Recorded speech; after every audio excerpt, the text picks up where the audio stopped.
बिस्मिल्लाहिर्रहमानिर्रहीम वस्सलातु वस्सलामु अला सय्यदिल मुरसलीन वल आक़िबातु लिल मुत्तक़ीन अम्मा बाद।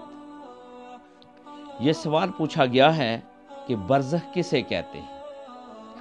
दुनिया और आखिरत के दरमियान एक और आलम है जिसे आलम बरज़ख कहा जाता है। यानी एक आलम ये है, ये दुनिया है जिसमें हम रह रहे हैं, और एक आलम आखिरत का आलम है।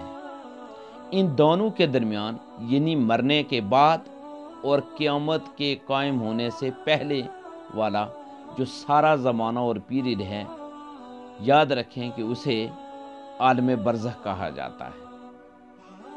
ये सवाल पूछा गया है कि आलम बरज़ख में कब तक रहना होगा। मरने के बाद और क़यामत के कायम होने से पहले तमाम इंस व जिन को हस्बे मरातब आलम बरज़ख में रहना होता है। यह सवाल पूछा गया है, क्या रूह और जिस्म दोनों मर जाते हैं? जी नहीं। इस सिलसिले में हमें यह समझना होगा कि मौत कहते किसे है। मौत रूह और जिस्म का मर जाना नहीं है, बल्कि मौत रूह का जिस्म से जुदा हो जाना है। रूह, याद रखें कि रूह वो कभी भी नहीं मरती, रूह ने हमेशा जिंदा रहना है।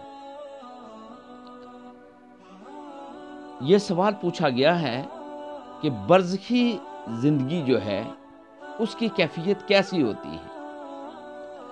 तो बरज़ख में जो आलम बरज़ख में, इसमें हर इंसान ने और हर जिन ने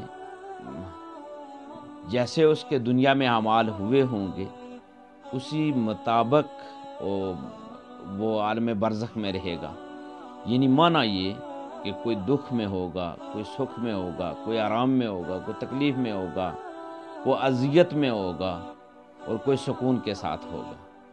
तो ये जैसी किसी की दुनियावी लाइफ होगी, दुनियावी ज़िंदगी अगर वो बेहतरीन और नेकी के काम करके इस दुनिया से गया है, हुज़ूर ताजदार कायनात सल्लल्लाहु अलैहि वसल्लम की सीरत तय्यबा और अहादीस मुबारका के मुताबिक और अल्लाह तबारक व तआला की मुक़द्दस किताब कुरान मजीद फ़ुरक़ान हमीद के मुताबिक अगर ज़िंदगी गुजार के तो एक इंसान इस दुनिया से गया है, तो यकीनन उसकी जो आलम बरज़ख वाली ज़िंदगी है वो राहत व सुकून वाली होगी।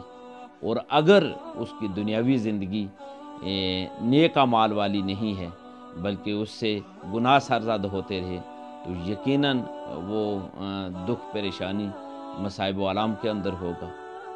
मैं अल्लाह तबारक व तआला से दुआ करता हूँ कि अल्लाह तबारक व तआला हमें ज़्यादा से ज़्यादा दीन इस्लाम को समझने और उस पर अमल पैरा होने की तौफीक अता फरमाए।